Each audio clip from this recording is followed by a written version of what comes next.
calling all loony lefties and Tory scum, whether you're a free speech fundamentalist or a safe space wanker, whether you're a fan of Fidel or Farage, Tony B or Davey C, whether you're into Millie fandom or Andrea Leadsom, this video is for you.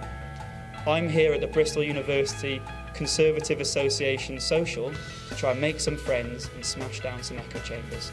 Wish me luck.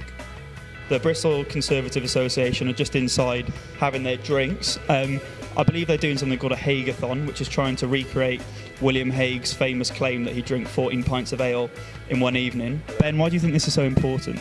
I don't agree with a lot of what's happened in the media. Someone clearly wanted it to happen because that's how democracy works. Maybe by talking to people we can, see where we can get. Sweet. Let's get going. Okay, so now I'm here in the Lion's Den with Johnny Thalasitis, who is head of the Bristol University Conservative Association. Can you tell us what you're doing? It's called a Hague-a-thon. Yeah, no, we're doing the Hague-a-thon. Basically what happened was that William Hague, when he was Tory party leader between 97 and 2001, claimed in his baseball cap at Thorpe Park that he could drink 14 pints on an average night out as a teenager. What we want to do is, like any good Tory, emulate that. And to do that, we've got a scorecard. For every pint you drink, there's a name here, you get a sticker of the person on the scorecard. So far I've done 2 pints, so no matter how crazy the stuff I'm saying sounds, I'm not that drunk. So just to briefly bring it on to serious matters, Johnny, we had this idea to do this in the pub actually, when we were talking and we realised that even though we disagree on things, we can still get along. Why do you think this sort of thing is important? Because if you're not engaging with the other side, you'll never know how to convince them, persuade them, or work with them to achieve policies that are helping society. We're now going to go talk to some of the other lions in the den and see if we can find any more common ground. My name is Chris Cutting. And your constituency? Is Bristol West. Johnny Thalasitis, Chelsea and Fulham. Okay, Luke Wilson and North Bedfordshire. North Bedfordshire, that's one of my favourite Bedfordshires. My name is Troy Warden and I am from the great state of California. It's a really, really blue state. It is. It's a struggle to be a conservative in California, but again, it's a wonderful state. You just have to get over the politics. Political idol. I'd have to say a British political idol. I would have to say Nigel Farage. It would be the Earl Grey for abolishing slavery. Okay, let's go with Tony Blair. Tony Blair, we'll take that. My political idol is Peter Mandelson. Favorite Labour MP, I would have to say currently Jeremy Corbyn. Not because I think he's good for the Labour Party, but I think he will keep the Tories in power for a long time. I think at the moment, Hilary Benn, because he was sane over Syria. I feel like Sadiq Khan's doing a really great job, actually. Oh, we'll definitely take that. I mean, I'm probably going to repeat the earlier answer, Peter Mandelson. Can I ask you who your fantasy Prime Minister would be? I'd have to say Tony Blair. From what I've heard, his views align in general more with the public than, say, Jeremy Corbyn's. I think I would pick Daniel Hannan. I think he has the best understanding of what it really means to have to bring like classically liberal politics into the modern world. I think the ball must just have come loose from the back of the scrum. Boris Johnson, of course. David Cameron. We're going to move on to the big elephant in the room, or the donkey in the room, as you wittily put it before. I'm wearing I don't know if you can see, my Obama-Biden campaign hoodie. Did you do some work for a Ted Cruz campaign? I did. I worked on Ted Cruz's campaign for about a month, and then he dropped out, at which point I switched my support to Donald Trump.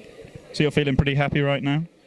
It's definitely a vindication to have so many people over a certain amount of months tell you are a despicable human being, and then to see yourself vindicated and to have everyone realize that this man isn't nearly as bad as people have made him out to be.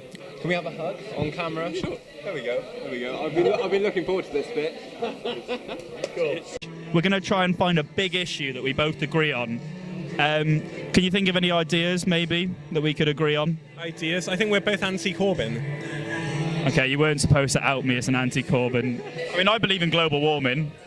Yeah, I can buy into that, yeah. We can both get on board with global warming. So we've just stumbled across an encounter with Johnny, whom you met earlier. Hi. Hello. And some of the bar staff here at the Balloon Bar, the lovely Balloon Bar. Johnny, what were you guys talking about?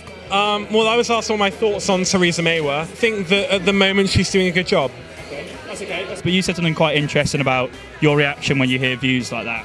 I do disagree. I think Theresa May is doing a horrible job. I think she's the devil. I think she's awful. But I do think it's also important, being at university, especially somewhere like Bristol, I think we very much live in quite a liberal bubble. When I first heard about Brexit and also the results of the general election, I felt kind of snaked, and then I was actually, other people are really entitled to their own political opinions. I'm kind of if you voted Conservative, you probably hate everyone. But that's really not true. So we're here for an update on how the Hageathon is going. I've noticed you've got a new sticker since we were last here. We were wondering if we were to finish our pints now, could we get a sticker? I'm gunning for a Jacob Rees-Mogg, if that's cool. You're more than welcome to a sticker. Cool. Well, we'll keep you updated.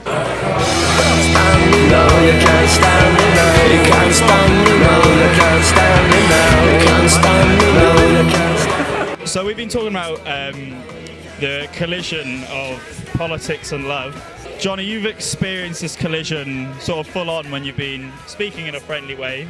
Some women who have suddenly been turned off by your political views. Tell us more about that. I have had various encounters where this has gone wrong, and the only tactic you can adopt in that situation is to deny. I have lied in these scenarios, but the fact is that I don't think there should be the intolerance where you have to. People have said to me that that would be a deal breaker, and I think that's a real shame. So the things that we're doing tonight are really important in that regard. Yeah, this is amazing. We're having genuine conversations not just across the aisle, but across the bar. And people are making friends and finding common ground, and that can only be a good thing. It must be love, love.